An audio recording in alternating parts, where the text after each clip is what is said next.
Welcome to our channel. We think you're gonna like it. Hello brothers and sisters, welcome to our channel, Made of Metal, where we will be sharing our passion for music with metalheads all around the world. In our first video, we wanted to talk about 10 bands that we love and find underrated. Please keep in mind that the list is completely based on our personal opinions, and if you have a list of your own, please share it with us in the comments below. We won't be talking too long about each band for two reasons. First, we don't want the video to drag on for hours, and second, we will be shooting separate and detailed videos for each band covered here and for many other great bands. Another thing I want to point out is that the list doesn't include any black or death metal bands because we simply don't like brutal vocals. It wouldn't be honest to cover any bands that we don't listen or know anything about. Hopefully, as the channel grows, there will be other people joining us, people who actually like those subgenres and cover those bands. Please also know that this is not a ranking, so we don't mean that number 10 is more underrated than number 1, so please don't hate us with the order with which the bands are presented. So, without further ado, here comes number 10.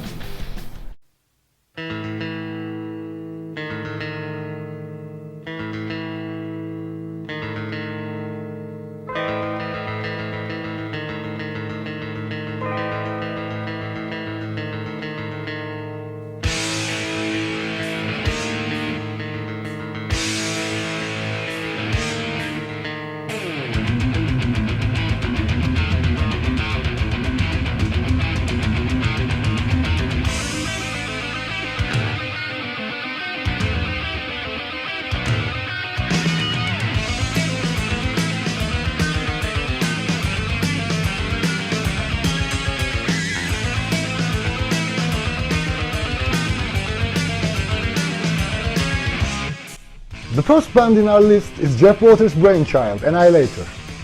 Jeff has been creating his unique style of metal for more than 30 years and is one of the most talented and unique guitarists ever to grace our ears with his music. I remember the first time I ever heard Annihilator. It was Never Neverland, which a friend of mine gave me as a birthday gift.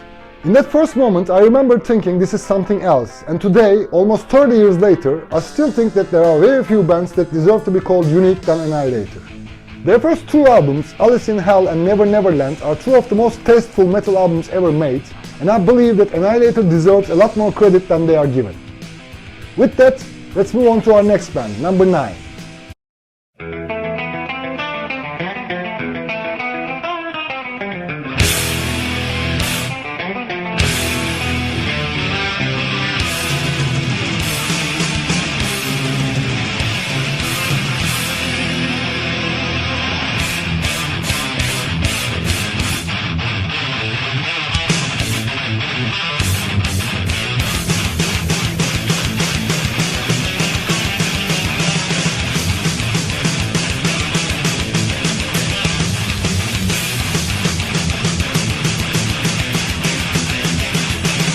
Number 9 in our list is a Danish national treasure.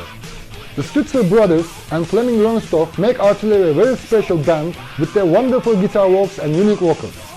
As with many other bands, Artillery was very unfortunate as their full bloom coincided with the dreaded 90s. We believe that they matured as a band with their third album by Inheritance, which was out in 1990, and they produced some very good albums after that. Unfortunately, the grunge era stole a lot of the band's deserved success. If the timing was different, we believe that Artillery may have had a very different story. I see Artillery as one of the best thrash metal bands of all time, although they were never recognized as such. If you haven't checked them out yet, I would recommend starting with By Inheritance, Back, and When That Comes. Believe me, you'll be very happy that you did. With that, let's move on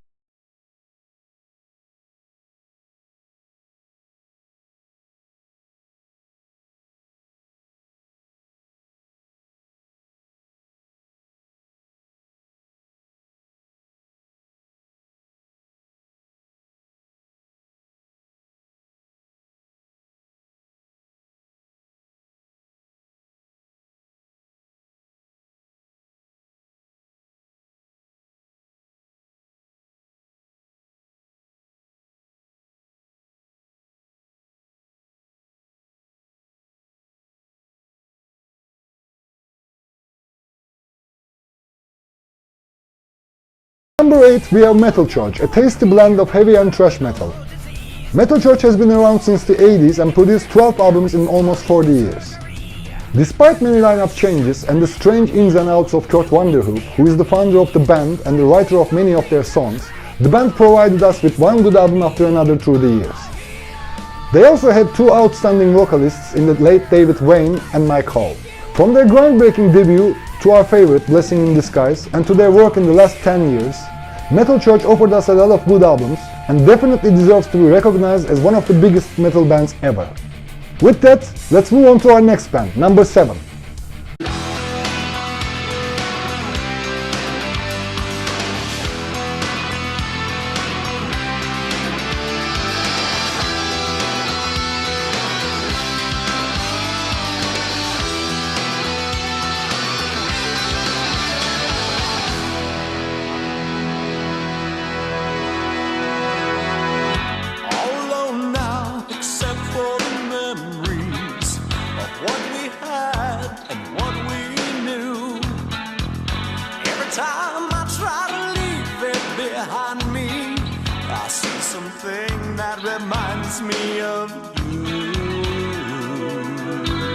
Queensryche is the one band in this list that we weren't completely sure about.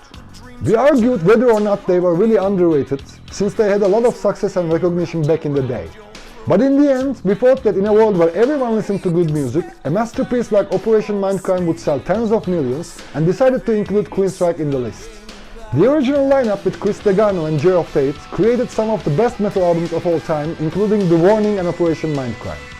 Although I don't personally like the direction they've taken after Empire until Geoff's departure, we still believe that Queensryche is one of the best metal bands ever. And now, let's move on to our next band, number 6.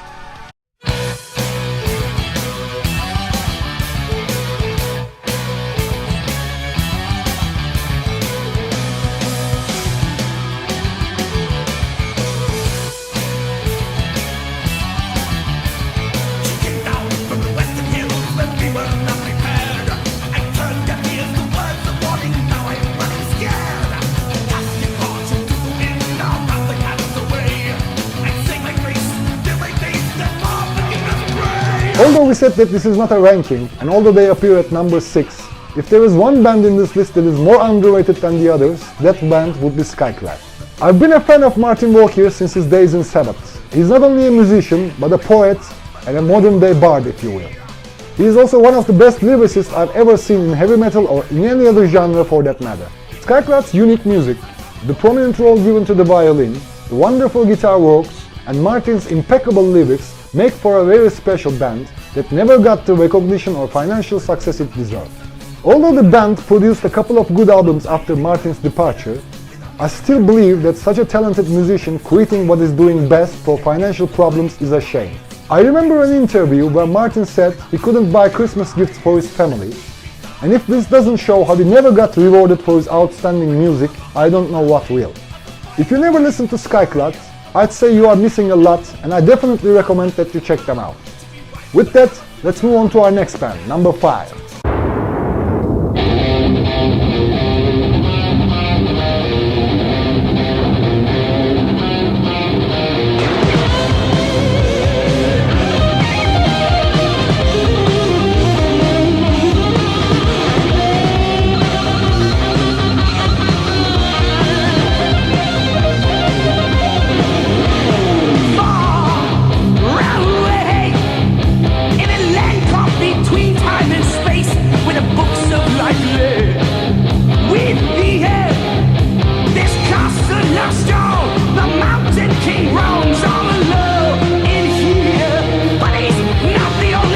Number 5, we have one of my all-time favorite bands, Savatage. But before talking about the band, we need to address the elephant in the room, which is the Oliva Brothers. The thing is, entire generations come and go with half the talents the Oliva Brothers had.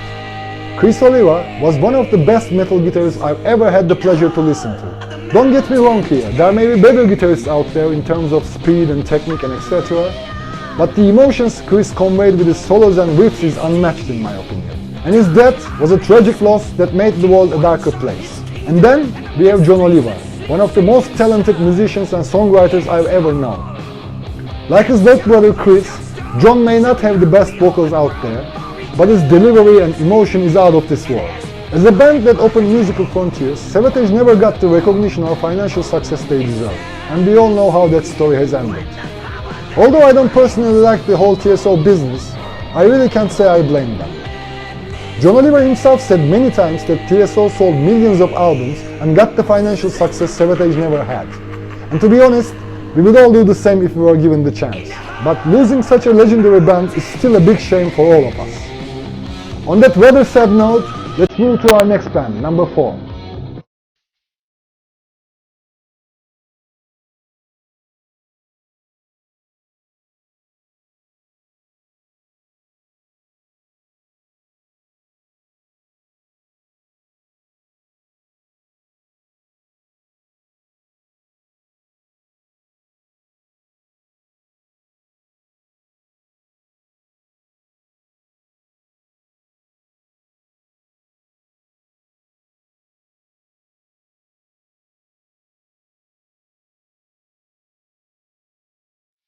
If you think that we placed Overkill in number 4 as some sort of reference to the Big Four, you may be right.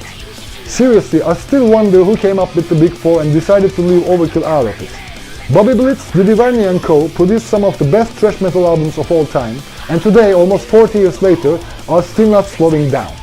Back in the day, their first 4 albums, Feel the Fire, Taking Over, Under the Influence and The Years of Decay, seriously rocked my world, and the band never ceased to amaze me with every single album.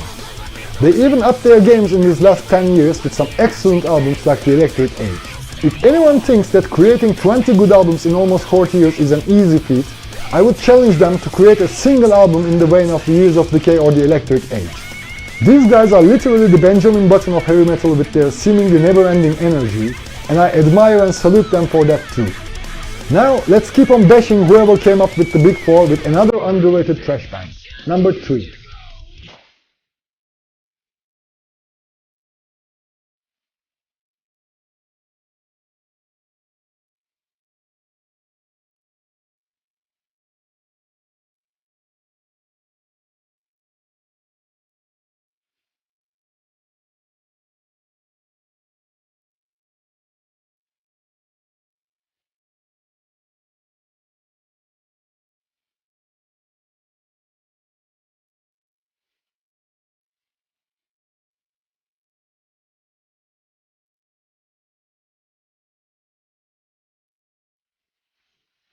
On number 3, we have the mighty Exodus.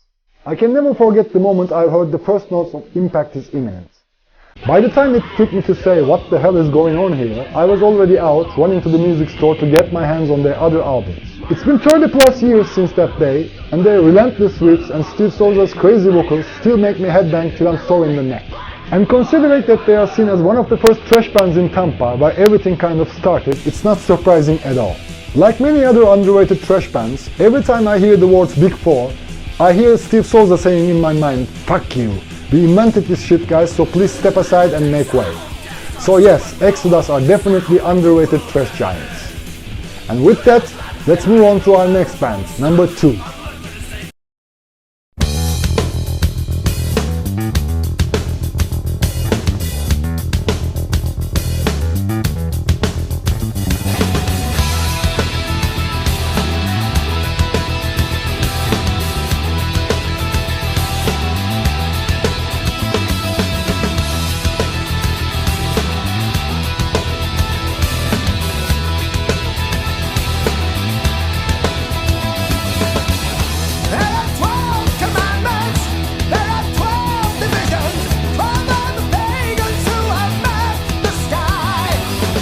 I know what you may be thinking right about now. Bruce Dickinson? Seriously? Yes, seriously. Of course we're not talking about Iron Maiden here. They were never underrated and got the recognition they deserved as one of the greatest of all time. What we're talking about here is Bruce's solo career, which I believe went somewhat unnoticed due to the giant shadow cast by Iron Maiden.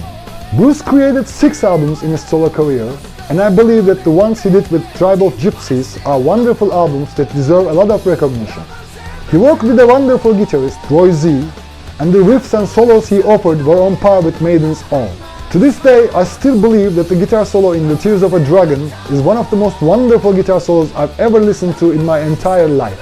So, if you haven't checked out the Air Raid Sirens solo albums yet, or if you haven't paid them enough attention, I would urge you to give them a good listen. In my opinion, any album other than Skunkworks is definitely worth your time. And with that, we are going to number 1.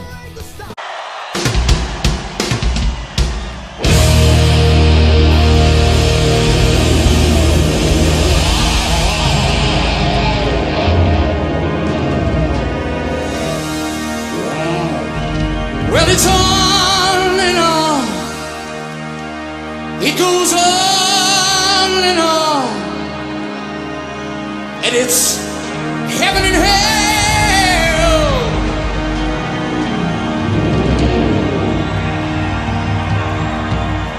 I say it's on and on. It goes on and on. And it's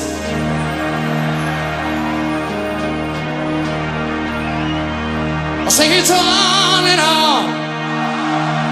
It goes on and on. And it's yes. Oh, it's on and on and on. It yeah.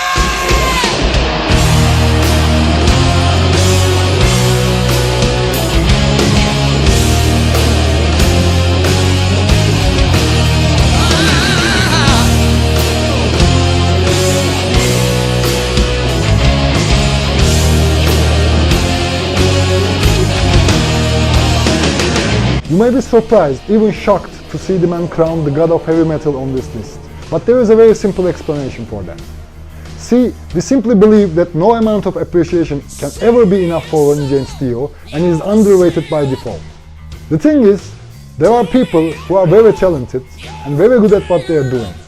And then, there are forces of nature. People born to do a single thing. And if the stars do align, and if that person finds a career and does what he was born to do, the whole world becomes a better place. And that's exactly what kind of person Dio was. He was born to do one thing, to sing, to grace us with his otherworldly voice, and that's what he has done all his life. I won't be talking anymore about Dio here, because if I do, I will lose myself and talk for hours. I will only add that I have lost a part of my soul when he passed away. Long may he sing in heaven. Well, that's it for the first video, guys. We hope you like what you have seen. Please don't forget to subscribe to our channel, like the video if you liked it, and turn on the notifications. We will be offering a lot more videos celebrating the wonderful musicians and the music that we all love. See you in our next video. Until then, keep the horns up and stay metal.